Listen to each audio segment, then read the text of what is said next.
So where does addiction stigma actually come from?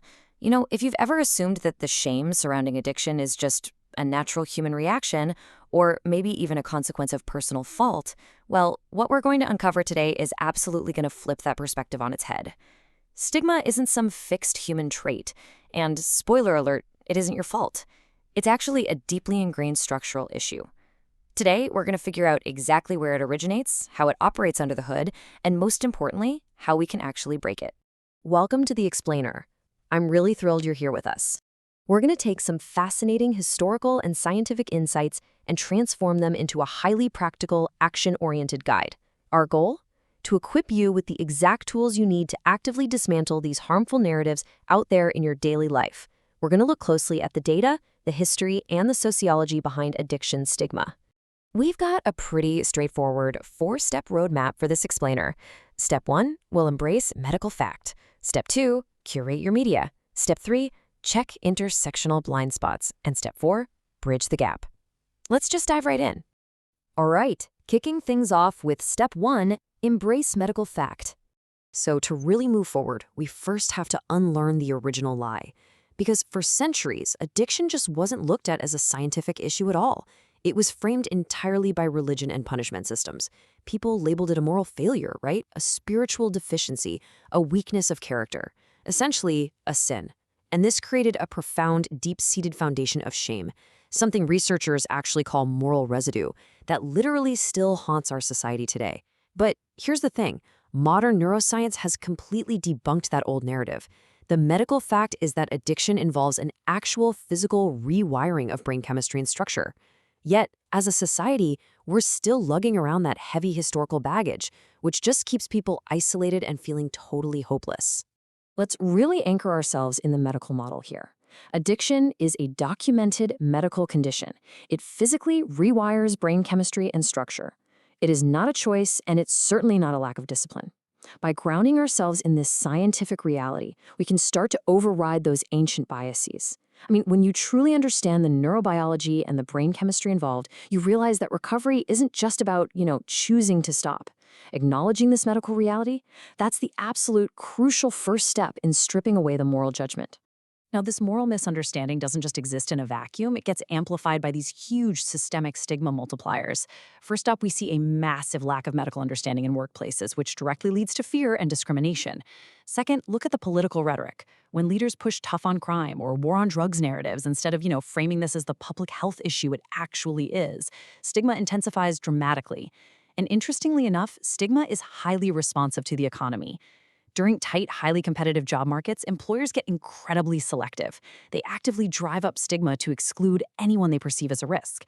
So yeah, economic stress literally fuels social shame. Moving on to Step 2, curate your media.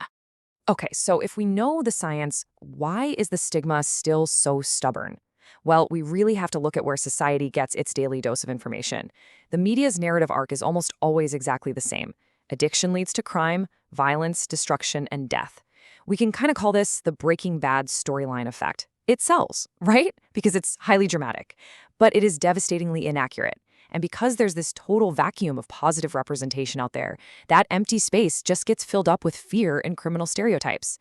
Think about it. If all you see on screen is destruction, well, that's the only identity society can imagine for someone who's struggling.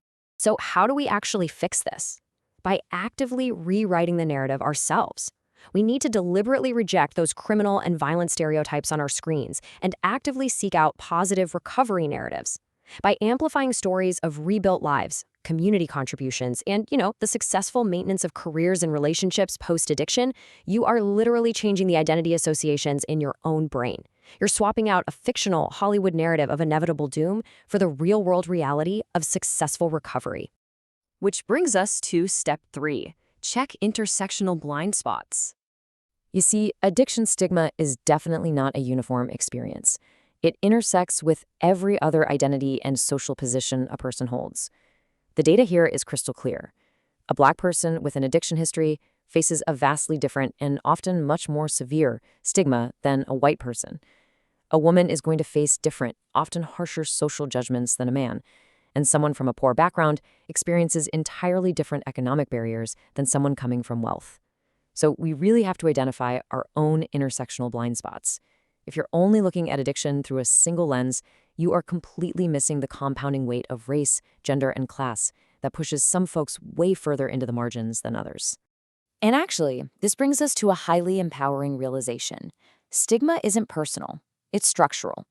And the beautiful thing about structural systems is that they can be changed. Because we can literally track how stigma fluctuates with the economy, how it rises and falls with political language, and how it compounds based on systemic demographics. We know for a fact it is not some permanent human trait. It's a structure. And because it's a structure built by people, you and I have the agency to dismantle it. All right, final step, step 4, bridge the gap. So we've talked about history, the media, and social structures. Now let's focus on the environment where stigma thrives the absolute most, and that is total isolation. This is what we call the isolation trap. Stigma creates silence, and then that silence just perpetuates the stigma. Sociological research tells us that when people have zero direct contact with someone in recovery, their only reference points are those toxic media stereotypes we just talked about. And because of the harsh stigma out there, people in recovery are often forced to hide. They become invisible, ashamed, afraid to disclose their status. They hide just to stay safe, which means the general public never actually sees successful recovery, which means the stereotypes go unchallenged, which creates more stigma. It is a massive, vicious loop. But here is your actionable guide to breaking that loop. Research shows that direct contact with someone in recovery dramatically reduces stigma. So, step 1, initiate direct, real-world contact. Step 2, recognize normal, trustworthy competence. When you actually interact with people in recovery, you see firsthand that they are just capable, everyday normal people, and that shatters the media myth completely. And step 3, start supportive conversations about recovery. Make it safe for people to not be invisible. We have to refuse to let fear dictate our interactions. We've covered a lot of ground today, right? We went from ancient moral myths all the way to modern neuroscience. We explored how media, politics, the economy, and our intersectional identities all shape this massive structural issue. And we've learned that direct contact and supportive conversations are our absolute best tools to break the cycle. So I want to leave you with this final, provocative thought to take into your day. What is one stigma belief you are ready to let go of today? Just think about it. Challenge your biases, change your media, and let's start having better conversations. Thanks for joining me on this explainer, and I'll catch you next time.